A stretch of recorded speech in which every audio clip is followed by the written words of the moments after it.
Brewing Network. All right, welcome to the Brewers Studio, everybody. Thanks for coming and hanging out with us. We've got a great panel for you today, some real champions up here. And we're just going to get right to it so we can get to tasting. Right here next to me, we've got Pelican Pub and Brewery. Darren Welch is sitting with us, and that's the first beer that you've got in your hand there. It's his Kiwana Cream. We're going to talk about that in just a second. Okay. Thanks for coming, Darren. Next to him, we got Jeremy from Shmaltz Brewing Company. Now, Jeremy won the Brewers Feud last night. I don't know if you saw that. It was pretty impressive. Yeah, he's a champion brewer. Jeremy's going to be pouring a great beer for us tonight, too, from Shmaltz. It's the Ripa IPA. All of these are medal winners from 2010, so you're guaranteed to get a great beer here. Next to Jeremy from Wormtown Brewing Company, we've got Ben Roche. Ben's going to be pouring us a robust porter tonight. We get to try. That'll be great. Next to Ben, Pagosa Springs. Tony Simmons hanging out with us today. He's got a coconut porter, which is one of my favorite styles, I have to admit. It's a great beer. So I'm looking forward to tasting that. And then next to Tony, we've got Scott Newman-Bale from Shorts Brewing Company. He's pouring us one of our more unique beers on the panel tonight, a key lime pie beer. Yeah. I asked him beforehand, I said, could you tell me what kind of beer key lime pie is? And he said, no, I can't. I said, great, this is going to be a fun panel. We're going to have a good time. Okay. And then our last brewery up here today, and certainly not least, Twisted Pine. Callie McCann is sitting with us tonight, and she's going to pour us an espresso stout. So the idea here is we're going to try all these award-winning beers together and talk about them. The brewers are going to tell us what they intended in the beer and what they taste in the beer. I've got a question microphone set up for you all, so if you're tasting along with us and you want to ask questions of the brewers, feel free. Just jump right up there. It's over on the left side, and we're happy to take your questions about the beer. That's why we're up here. So let's start with Darren here from the Pelican Pub and Brewery, and the first beer we've got, which is the Kiwana Cream. Tell us about this beer. Okay, well, the Kiwana Cream Ale is basically my take on pre-Prohibition 19th century cream ale. A little bit of research and a lot of imagination went into this beer. It's basically my vision of what I think beer might have been like in the late 19th century. As we're designing this beer, really looking for a floral hop aroma right up front, a clean light malt profile, and then a very clean, snappy finish. An easy drinking beer, light colored beer, but a beer that's packed full of flavor. And it is really clean. It kind of finishes like a lager. I mean, it's really got a dry, crisp, clean, for an ale, it's really crisp. Well, historically, cream ales were really the ale brewer's equivalent of a direct competitor to lagers that became really prominent during the 19th century. Immigrant brewers from Germany and other parts of Central Europe started breweries with names that we're all familiar: Pabst, Schlitz, Miller, Anheuser-Busch. And these breweries, of course, were creating lager beers, light, crisp, snappy beers that really worked well for the American palate. And the older line ale brewers, who are at the time making primarily stock ales, a little bit darker, a little heavier, maybe a little more bitter, they needed to come up with some kind of a competitive set in order to stay in business. So the way I look at this beer, the original cream ales were essentially an ale fermented Pilsner. So they would use their existing fermentation vessels.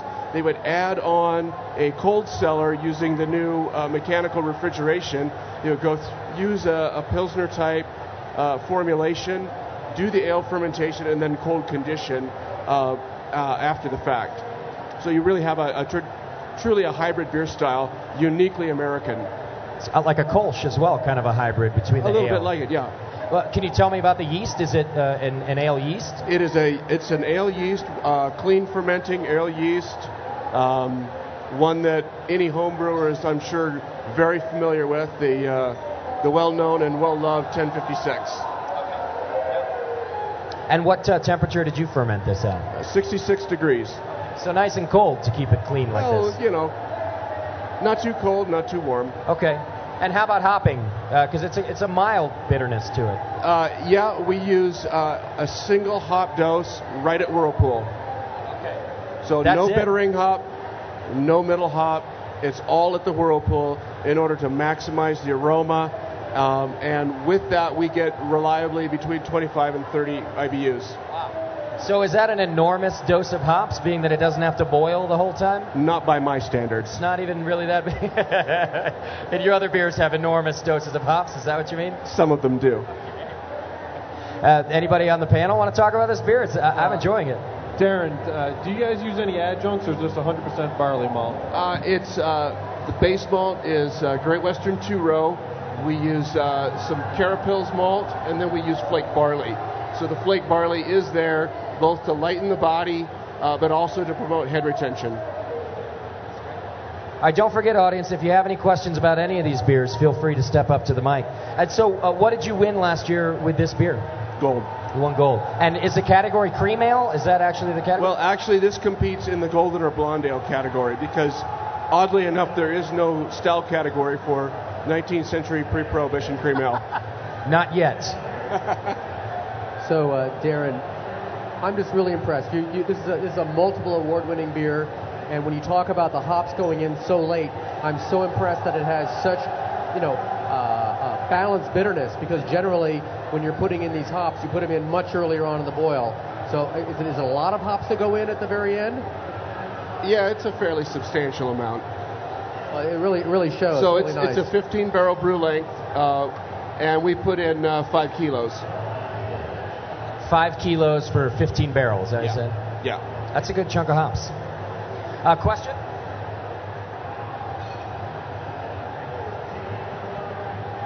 You just answered my question.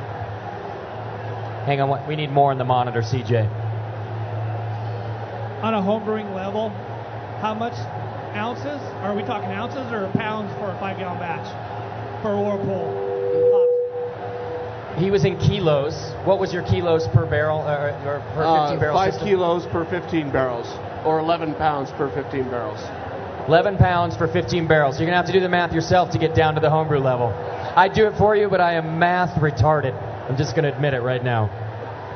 All right, thanks for sharing this beer with us. I appreciate it. You're welcome. All right, so, and now I think the beer we've got in our glass is from the Shmaltz Brewing Company. It's Jeremy Cowan's Ripa IPA. Tell us about the name first. Sure. So this beer is actually, this is called RIPA on rye, or Ripa on rye, or whatever people have made up, because we have fanciful names and a fanciful brand. The company is called Shmaltz Brewing Company, and we make Hebrew beer and Coney Island craft lagers. This is on the Hebrew side. So this is a rye-based double IPA, and it's been aged in Sazerac 6-year rye whiskey barrels. This particular batch was aged for about 4.5 months. This beer is about 14 months out of the barrels and brewed 5 months before that. And it's a 10% rye beer. It's brewed with 3 types of rye malt. And it's funny because it's, depending on your perspective, double IPAs have become a little, I would say actually they've become a more focused category. We designed this beer for my 10th anniversary, and that was 5 years ago. And at that time, double IPAs, I think, were a little bit broader. So this base beer today, if you design this beer, probably wouldn't be called a double IPA. It would probably be called an American Strong. But when we designed it, I wanted to make a double IPA in honor of Lenny Bruce, who's a Jewish comedian from the 50s and 60s. And this particular beer, I wanted it to be kind of matching his sense of social satire. So aggressive, in your face, having a distinctive point of view, but with a hint of sweetness, a suppleness, and including you in the humor, because that's kind of what he was trying to do, was to point out our own foibles and our own sensibility to prove our humanity. And so if you can taste that in this beer, I'm impressed. Nailed it. I think you got all of that. I am not a craft brewer. So Justin has an opportunity to make fun of me in public right now by asking me any questions about brewing. Right. Because I'm what's called, and this is a dirty word in this room, I'm a contract brewer. Partner brewer. So, We've changed it now to partner brewer. Yeah, that's right. We're just winging it, basically. So what that means is that I am the English major behind the brewmaster, and I come up with an idea for a beer, And I've been working with Paul Mackerlane, who's the master brewer at Old Saratoga Brewing Company in Saratoga Springs, New York, that's owned by Mendocino Brewing Company from California. And when people ask me, so where are you based? I'm like, well, it's a little complicated. I started the company in my apartment in San Francisco. We now brew the beer in New York. The company that owns the brewery is based in California, and I live half the year in San Francisco and half the year in Brooklyn. So this particular beer has a little bit of a totem aspect to Shmaltz Brewing Company. The base beer is Bittersweet Lenny's RIPA, and the bittersweet, the balance between those malts and those hops is something that I tried to do as kind of a different point of differentiation. Almost nothing that we do is classic beer styles. So the brewers up here, some represent totally outrageous beer styles, some traditional American reinterpretations. And what we try to do is take a beer style that I think is fun and interesting, that usually derives from a punchline, a passage from the Torah, the Hebrew Bible, or from a circus sideshow freak at Coney Island, and imbue that kind of meaning into the beer itself. And so as a Jewish-themed beer company, I felt that rye would be appropriate. So when when we just designed this rye double IPA, I had been starting to try some bourbons and some rye whiskeys, and that proved to be the inspiration. And as was, actually, I have to give a shout-out to Bear Republic's Hop Rod Rye, because that's a wonderful beer that, when they designed it, was really called an IPA, which today may or may not be, depending on your perspective. And so I basically told Paul, I love Hop Rod Rye, and they're using about 15 or so % rye, so we're going to do 20%. And I was like, it's about 7.5% alcohol. It's my 10th anniversary, so we're going to do 10% alcohol. So are there any home brewers in the audience? How's it brewing with rye malt? Really fun, really short, fast, efficient? No, it's the exact opposite. Takes a lot of time. It's a giant headache. It can produce very delicious beers, and it can produce beers that simply get stuck and don't turn into beer. So this was an experiment at the brewery, and it's taken us a long time, but with the beauty of things like centrifuges, and for this particular one, aging in rye whiskey barrels for 4.5 months, that we were lucky enough to win our first ever silver medal last year at GABF, and appropriately enough for the bittersweet on Yom Kippur. So the only day of the year that I was fasting and staying in synagogue all day, we were busy winning our first ever medal in 14 years. So it was very kind of all my friends to send text messages to me in synagogue. And I didn't catch a lot of flack from the rabbis, so thanks, you guys. L'chaim. I'm glad you were still receiving your text messages, though. That's cool. After all that, I don't even have to make fun of you, Jeremy. That was fantastic. One thing I want to note about this beer, and you spend half your year in San Francisco. We have the Toronado Barley Wine Fest there. This is a big double IPA. And over the last few years, I've kind of tasted a lot of big double IPAs that are entered as barley wines in the Toronado Barley Wine Festival. It's kind of, I know it's a little gray area between the two, I think, where it's really super malty. There's some sweetness to this, too, like a barley wine, but a great bitterness to back it up. I can see why you won the medal with this beer. Well, the idea actually is really interesting. I totally agree that where all of the strong beers that are over 9 to 10%, especially with our hoppy sensibilities these days, could end up as barley wines. And this particular year, you can come and, not right now because we're out of it, but we had some earlier, and then we're just launching our 15th anniversary barley wines, the first barley wine we've ever made on purpose. It's called Genesis 1515, and it's a 13.2% harvest barley wine, brewed with pomegranates, figs, dates, and grapes. And it was aged for 9 months in the same Sazerac 6-year rye whiskey barrels as this beer. So you can taste where we're calling it a barley wine, but I think you're absolutely right. It's one of the exciting things. Obviously, everybody else is interested because this year, so when we came in second last year, I was very psyched because there were over 80 beers entered in this category, and heavy hitters, big-time heavy hitters. This year, I don't know if you guys heard, but there were 117 beers entered in the strong ale barrel age category, even more than pale ales. That's amazing. Pretty amazing. I mean, when you have more barrel-aged strong ales than pale ales in American craft brewing, that's what we're excited about. So this fringe movement, you know, the entire craft beer movement being a fringe movement to the mainstream beer movement, and then what we used to call extreme beers, which are now just interesting, unique, creative craft beers. That's the fringe, and that's where there's some excitement as well. So we do make some session beers, and we do make some extreme beers, and we're just really proud of this beer and grateful that Sazerac rye whiskey and beautiful rye malt and incredible amount of Simcoe and Centennial that proved to be outrageously expensive during the hop crisis, all paid off. Good luck making it again now that all the Simcoe is gone, Jeremy. Well done. It's an awesome beer. Thanks for sharing it with us. I really appreciate it. It's good stuff. All right, let's talk to Wormtown Brewing Company. Ben Roche is here, and the beer you should have in your glass is Ben's Robust Porter. So tell us about this beer. Thanks, Jeremy.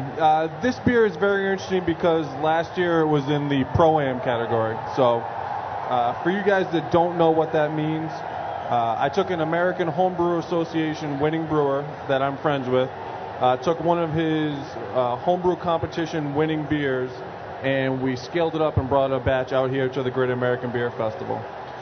So what was hard as a brewer for me was interpreting and talking to my friend who had brewed this beer and making sure that the spirit of what he wanted to come out in the beer got translated to the big system. So we scaled up from a 5-gallon batch to a 300 or 10-barrel batch. So it's in the robust porter style. It's got some dark chocolate cocoa aroma just from the specialty malts that we use. There's a lot of big malts in the background, Munich. There's a little bit of Special B in the back to give it kind of a depth of flavor. And we were just really lucky to get a medal last year. It got a bronze medal in the Pro-Am category. As far as I know, none of the beers that won up here last year won again this year. So it really speaks to how many good beers are out there and how you really got to catch that lightning in a bottle in order to catch a medal out here in Denver. I was just going to say thanks for rubbing that in as well. That Bloody Mary beer didn't get a medal? Everyone drank it too quickly as well. So scaling up a homebrew recipe to a big system, is it linear? Do you just punch in the numbers and increase it and you make the exact same beer, or is there more talent involved in recreating the homebrew? A lot of it is experience-based. Me knowing what my system does to a certain recipe, my mindset behind a recipe. Thankfully, Keith Antler, who I brewed this beer with, we've brewed together in the past at other breweries I had worked at, and we were able to talk it out and kind of move forward that way. I wouldn't say that if you use 1 ounce at a certain alpha acid in a 5-gallon batch, you should multiply it times how many ever sizes you need to go to get the same alpha or the same IBUs out of it. You need to kind of look at some of the other beers that you put into that brew system and have a similar IBU rating and see if what you're doing kind of translates. And how about ingredients? Were you able to use all the same types of ingredients that he used? We weren't able to use everything exactly. I did try to make some calls and go outside of my usual purveyors in order to get some of the stuff that he had gotten, but a lot of homebrew shops use every single malt company, or they use only 1 or 2. And breweries are the same way. Either they use all of the suppliers and get a little bit from everybody, or they use 1 or 2. And Maris Otter malt, which is the base for this, is different between different maltsters. Floor malted, regular malted Maris Otter. So I tried to be as diligent as possible in getting the exact same ingredients, but at the same time, me and Keith both knew there was going to have to be some compromises, some substitutions on the exact malting companies, and we made those decisions together.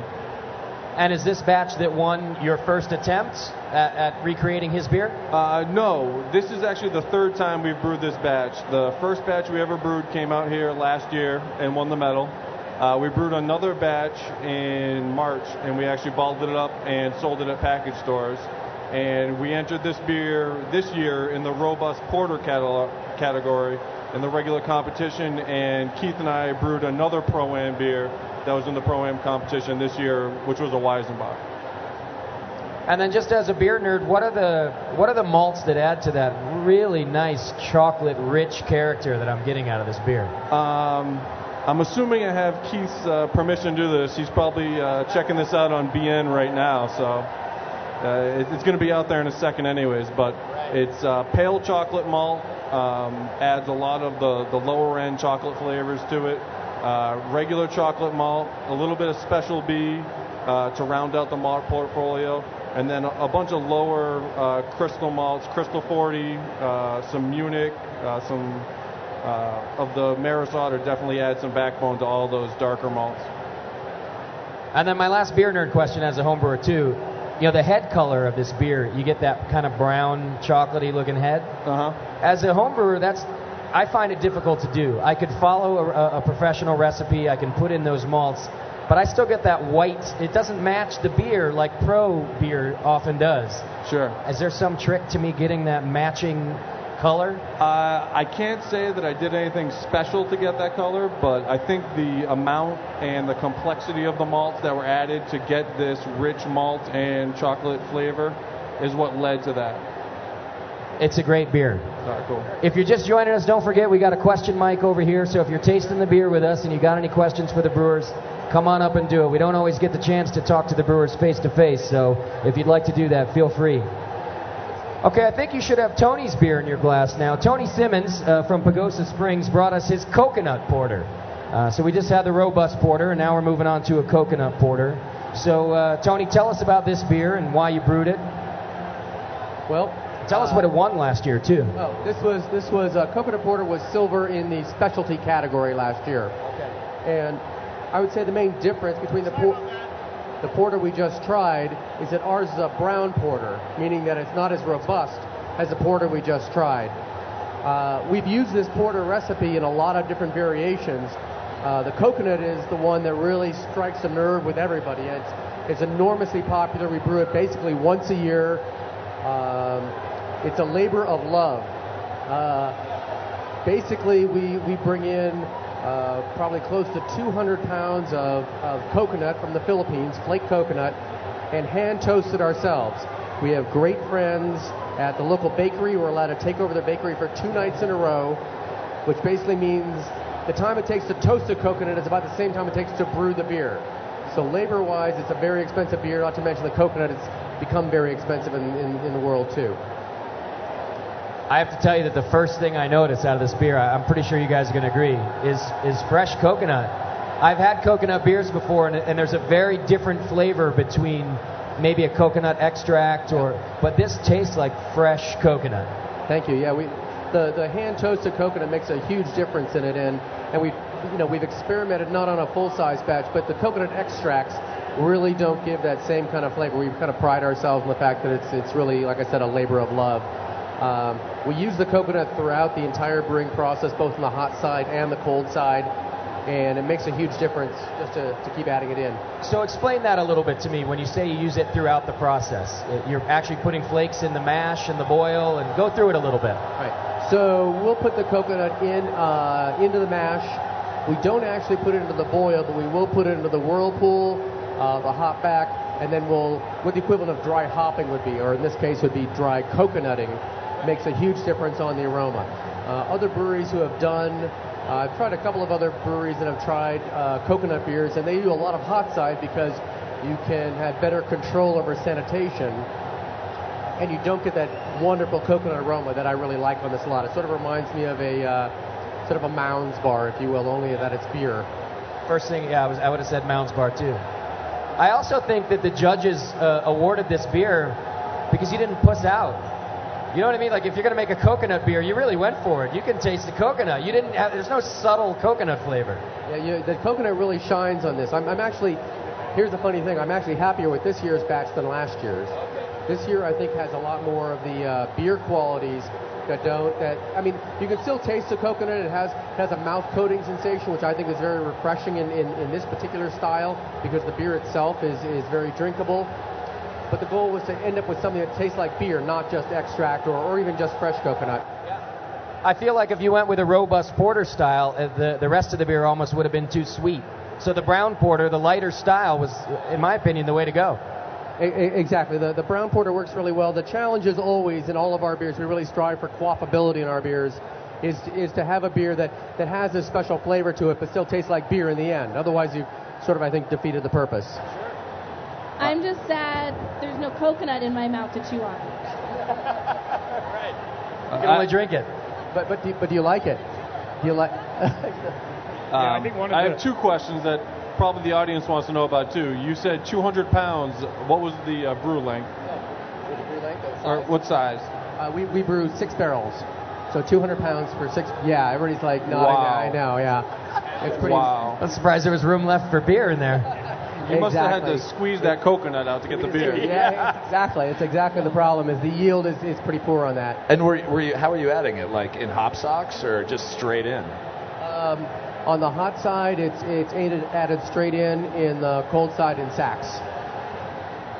So even in the whirlpool, you just threw it straight in. Sorry? In the whirlpool, you threw it straight in. In the whirl, actually, I found personally that when we whirlpool, whether it's spices or coconut or hops, we put it in directly to get better saturation. Okay. Question. Okay, my first dumb question is I forgot the name of your brewery. The name of the brewery, Pagosa. What was the name of your brewery? The name of our brewery is Pagosa Brewing. It's our town, Pagosa Springs, Colorado, about a half day's drive from here. All right, the second real question. All the effort that you've gone into putting into this beer, all the coconut, and probably the additional cost to make all this, as a professional brewer, does that kind of shy you away from doing this again, even though you won some medals with it? Or is it sort of something just like, yeah, we'll do this every now and then, but if it was very receptive, would you brew this as a regular beer? So just with the additional costs in making a beer like this, even though you had some success with it, does that make you a little gun shy to make it again because it costs more? Well, we make it because we want to make it. I mean, I'm sure there are other beers we could make to win awards, but we make it because our customers and our staff love it. It is very expensive. It's very labor intensive, which is why we only do it once a year, basically. But a lot of our specialty beers work the same way. I mean, we have flagship beers that we do, every week, and there are other beers like this that come out especially. I mean, our 5-year anniversary is next month, and we've got our barley wine. Now, in that case, because it's so strong, at 10, 11%, we age it every year. And so this next month, we're going to have a 5-year vertical tasting of our barley wines. We only brew it once a year, but if you come for our anniversary, you get to try all 5 years. This beer wouldn't last as long. It doesn't have the alcohol content to really preserve it that way. It's a lot more fresh in that respect. Question? As a home brewer, anytime I brew with coconut, chocolate, whatever, any of the oils totally kills the head that I get in the brew. Did you do anything to filter that out, or? A lot of people were very concerned that coconut, because it has a lot of oil. I mean, you can see the slick oil when you're producing this beer, but we haven't really had a head retention problem, and we haven't done anything different than we normally do with our beers. It just seems to work out really well on the balance of that. And I was just going to say, one thing about this beer that I noticed is I can't stop smelling it. Like, there's not very many beers, like a lot of them have a good aroma, but this one, I'm almost as interested in smelling it as I am drinking it. So. Well, thank you. It's sort of like liquid coconut crack, it just sort of works out that way. That's a good description. I like that description. All right, we're going to switch the order just a second because it looks like we got our the next beer, which is the espresso stout, poured to us. So we'll come back to Scott in a minute from Shorts Brewing Company, and instead we'll go to Twisted Pine. And Callie is with us today, and the espresso stout that's in your glass right now. So tell us about this beer, Callie. So we just wanted to make a really delicious coffee stout beer, and the base of this beer is our cream style stout, which is one of our normal year-round beers. There is no cream or lactose or anything, unlike what the name says. So you have that creamy texture as the base to it. And then, just keep going. And then we use a local roaster in Boulder called the Unseen Bee.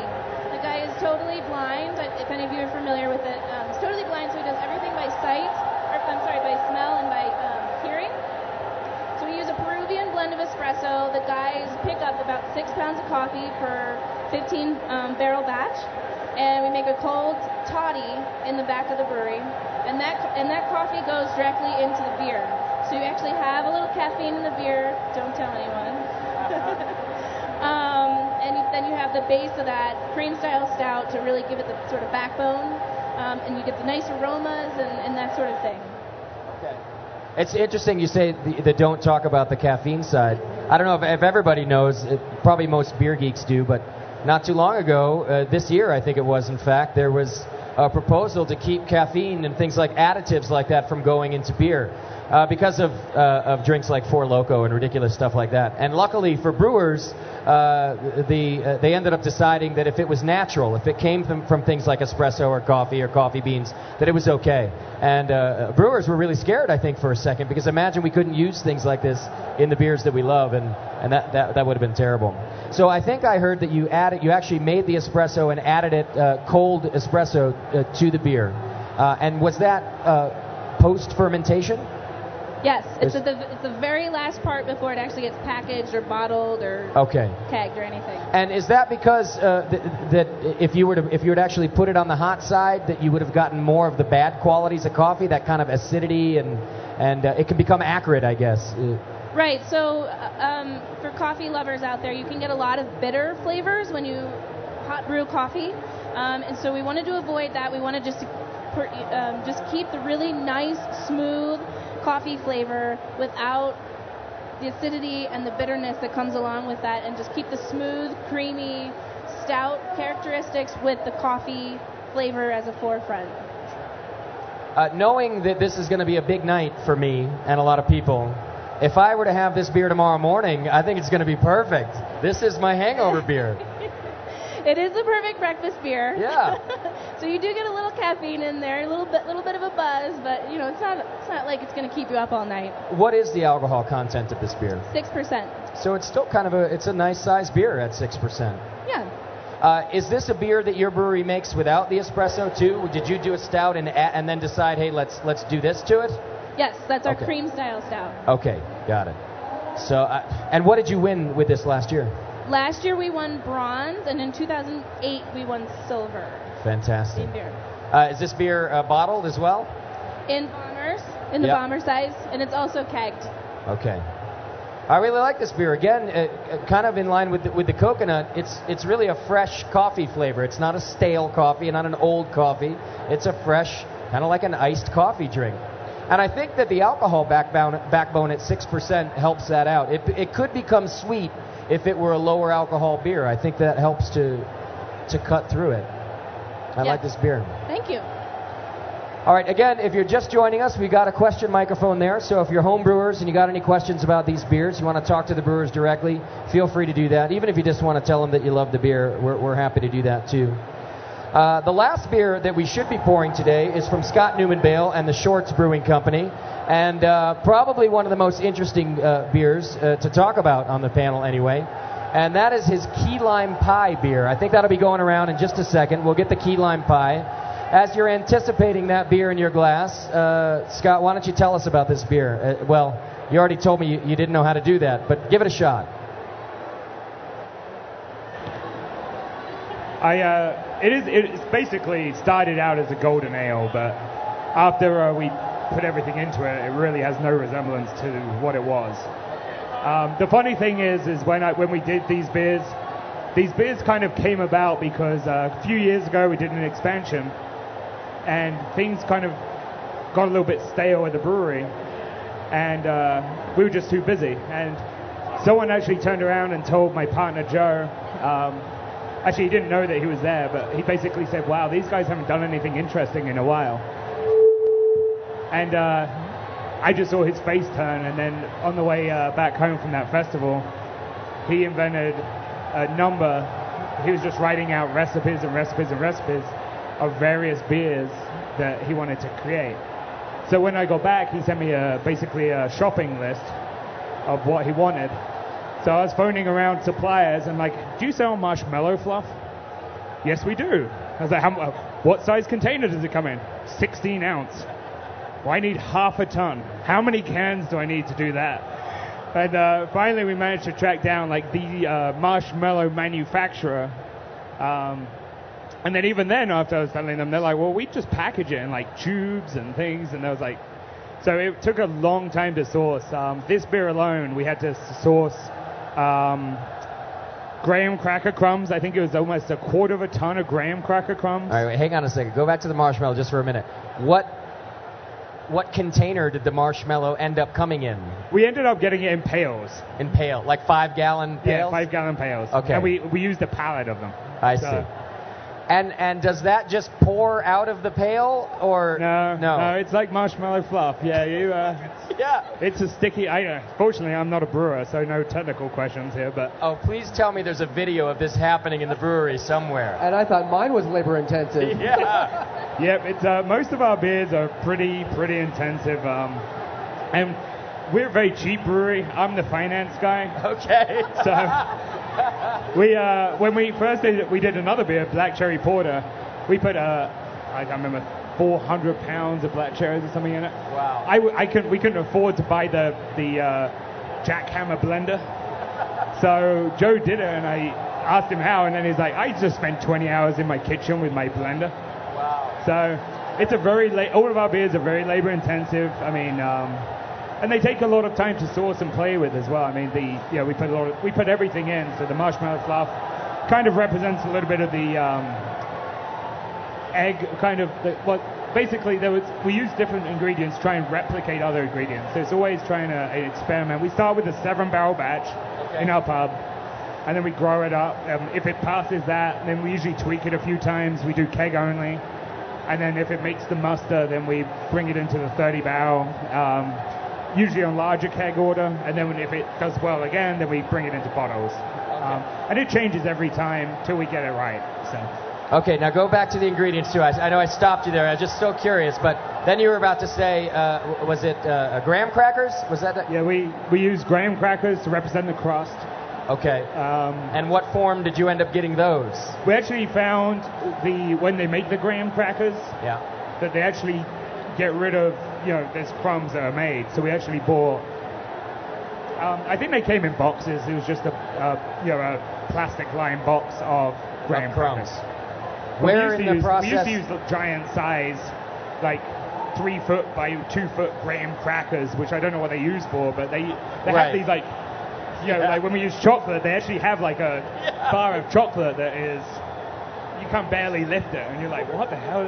Why do they even make this for? And you're dropping a whole bar of chocolate into a brewery. Right. So. They make it for you. Exactly. If you guys didn't video, we're not even done yet, and if you didn't video this in the brewery, you missed out on a great comedy. For my little plug here, I think most of our beers are on YouTube, our YouTube channel. I don't know if Key Lime is, but most of our beers are. So I'm going to get to where all this stuff went into the beer, but any other ingredients that we should know about? Not that I can remember right now. Obviously the key lime, the puree, the key lime puree. A puree, okay. Okay, so where in the brewing process do the buckets of marshmallow go? That one I can't answer. You're not sure. No. Same with the graham cracker? You're not sure where that goes in? Correct. I think it's mainly in the primary, but that's in primary. I'm just amazed at what this beer must look like. Like, as a home brewer, I could see it in a carboy, and it feels to me like a solid jelly. Yeah, some of the times when we do these beers, especially when we scale up, because we go to a massive, where we're just throwing half a ton of something into it, you never know what's going to happen. So in Michigan, we got kind of a bad rap. We upset some of our clients quite a few times because we're like, we're releasing bloody beer. And then you find out that you ended up with 400 cases of bloody beer and 500 cases of spaghetti sauce because we couldn't get it, couldn't filter it enough or couldn't get it out. And so it's a learning process, and every time we're tweaking it, and we're trying to find ingredients that work with the brew and keep the flavoring going. So. I also find it interesting that your brewer apparently is like one of the Beatles. He has this prolific recipe, just writing tons of recipes, and then shows up to you, the poor finance guy, and says, I need you to buy these 5,000 ingredients for the beer I'm making this year.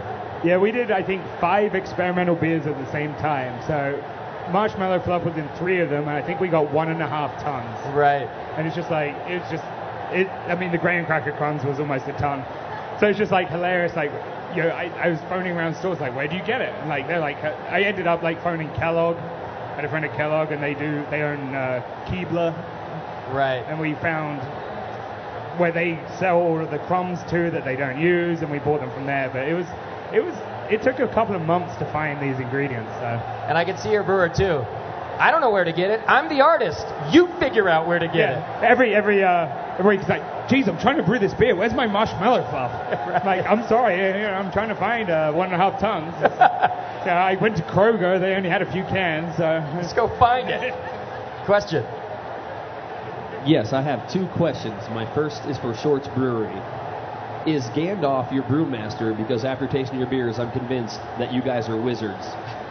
Is Gandalf your brewmaster, he wants to know? Well, we do have one of our cellarmen is called the Wizard. And he actually is, he's a very integral part of our brewing process. But we have great brewers. It originally was Joe. We've added with Tony, and we've added 2 or 3 more brewers. And one of our requisites is you have to be willing to try things. We do very well at bringing in crafty brewers. Okay, my second question is for Bradley Cooper over here. It's funny that you mentioned Hangover because I was wondering, do you regret doing The Hangover 2? Apparently I look like the guy from The Hangover. I think that's what that joke was. And if I did do The Hangover 2, I would regret it. I saw it and it was total shit, so yes. I think that's a compliment. All right, any other questions for these guys up here? Yep, go ahead, Tony. So you've done some really amazing beers. You've got how many beers on your station over there? We have 20 today. 20. So, and I know you've done smaller size batches. Have you had to dump batches because they're so, well, they didn't come out exactly right, let's just say. Actually, I wish we had. There's been times where we've done a batch and it's not been up to par. So Joe's like, oh, it's okay, let's just do another batch and we blend the 2 together. And it's like, all right. So then it's like, oh, it's still not quite there. We'll just do another one and blend it together again. So we have done that a few times, and I think we've only had 1 or 2 colossal failures. But some of these things are ridiculously expensive. I remember, I think the one time when we first opened the brewery, we did s'more stout. And we actually, I just told the brewer, Tony, I was like, wow, do you know you just made the most expensive beer we've ever made? And then he just looked at me, he's like, yeah, I was just coming to tell you it's sour and I have to dump it. And I was like, oh, great. So it's an interesting, we have had a few, it's a learning. We usually get it right before we scale up, though. All right, we're just about out of time, but I want to thank you all for spending time with us, congratulate you on your award-winning beers, and that you just keep brewing great beers that we get to talk about and enjoy, and really raising the bar for all of us. So a round of applause for our panelists today and their fantastic beers. A lot of them had to ship these in just for you guys, so it's very nice of them. Thanks, everybody. We appreciate your time. You can see all this on the Brewing Network if you missed anything tonight. And we got the Brewers Feud coming up in just about a half hour over here in the studio also. Thanks, guys. The Brewing Network.